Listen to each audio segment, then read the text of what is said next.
What's good YouTube? Reese Rockman aka rockhardfitness coming at you with a video that's all about how to build those bolder shoulders. You know, get that nice cat look, get those nice, what's another analogy? I don't know, but anyway guys, so this whole video is going to be about how to build your shoulders at home with just a band and some light dumbbells. I had 3 kg dumbbells, but again, if you've got ones, get some heavier dumbbells. But you know, you can use any dumbbells at your disposal. If you don't have the dumbbells, you can actually make these dumbbell exercises into banded exercises. So without further ado, please don't forget to give this video a like, put the D in subscribe, and enjoy the video. Britt, tell them to enjoy the video. Enjoy the video! Yeah! So as per the norm with my more sciencey, overview, in-depth videos, we're going to go look at the anatomy of the shoulder. So the shoulder has 3 heads. You've got your anterior, which is your front delt, which originates on the clavicle and inserts on the humerus.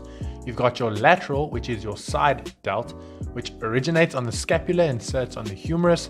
And you've got your posterior, which means rear delt, which originates on the scapula and inserts on the humerus.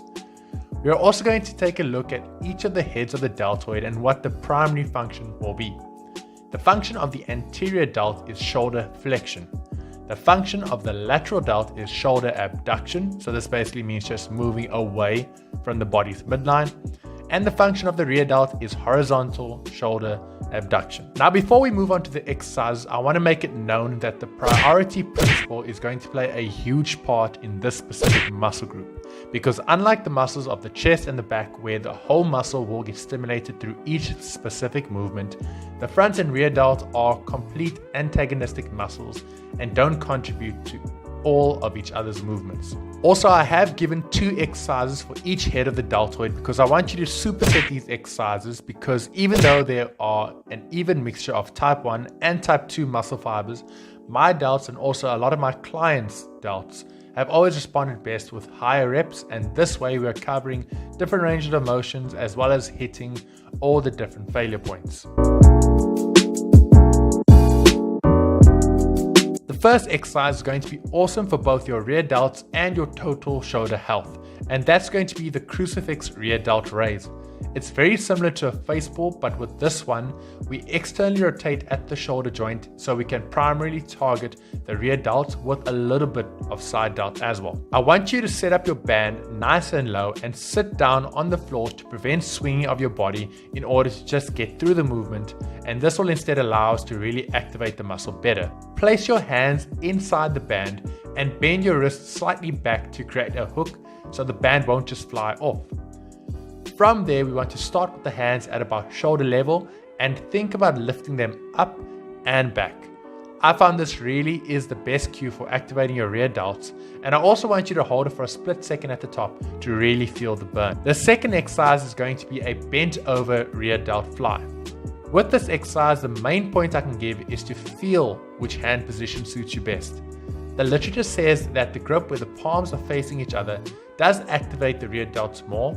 However, further studies have shown when the hands are in a pronated grip, so that means basically palms facing down, the individuals had a greater connection with the muscle, which then resulted in a greater amount of stimulus. So you've got to see which of these grips feels best for you. So what you're going to do is start by bending over and having your hands underneath your shoulders. Because starting with your hands any close together is pretty much useless, because the force of gravity, which is going to be what this exercise is working against, just acts downwards and not horizontally. So from there, I want you to keep a slight constant bend in the elbows and raise the dumbbells up until they are in line with your shoulder or just a little bit higher. Don't go higher than this point, because then you'll start shrugging the weight up. And when you get tired, the traps and rhomboids will take over since they are bigger muscle groups. With these side delts, I've chosen one exercise to work the top portion of the range of motion and another to hit the bottom. The reason being is it's going to make the light dumbbells we're using feel so much harder. The first exercise is going to be a banded side raise, but I want you to stand really far away from where you tied the band, because we're going to be using a very small range of motion going from the start to about midway. You're going to be standing with your hands slightly in front of you and keeping your arm pretty straight and raise it till you reach about a 45-degree angle. Pause for a second at the top and then return to the starting position where there should still be tension on your delt at the bottom because we don't want the band to go slack. The second exercise is going to be a traditional side raise, but since we're using free weights, we need to take gravity into account again. Usually if we were using heavier weights, I'd tell you to start with your hands on your quads to get a more comfortable range of motion and not cause any impingement. But here, I want you to start with your hands at a 45-degree angle and go slightly above shoulder height. This will engage your traps just slightly, but that's fine because the side delts will take the brunt of the stimulus. This is the head of the shoulders that is usually overdeveloped since they do get a hell of a lot of stimulation through all the presses we do. Dr. Mike Israetel, who is a specialist in the field, actually says that you need no direct front delt work in order to create growth.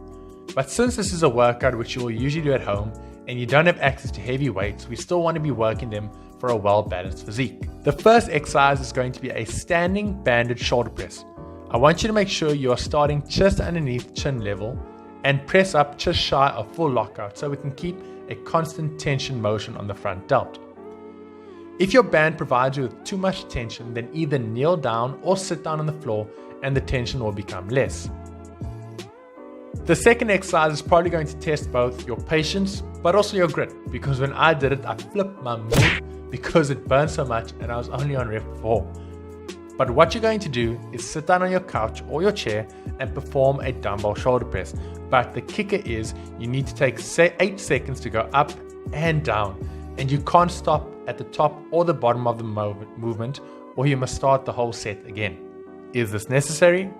No. But is it fun and a good test for your shoulders? Then yes. Alright ladies and gents, so that's the whole video done. As you can see, I'm about to get nice and comfortable here with all my notes and on the computer. Yeah, so it's winter time here by us now, and that means that this study of mine is going to get very cold. But what you can do so long is hit that like button. Oh, I feel that warmth coming. Oh my gosh, I feel that warmth coming in on me, man. Please don't forget to like the video, comment down below what more videos you want to see, how you found this video. If you liked it, give it a like. If you didn't like it, press the thumb down button. Simple as that. And I'll see you guys all in the next video.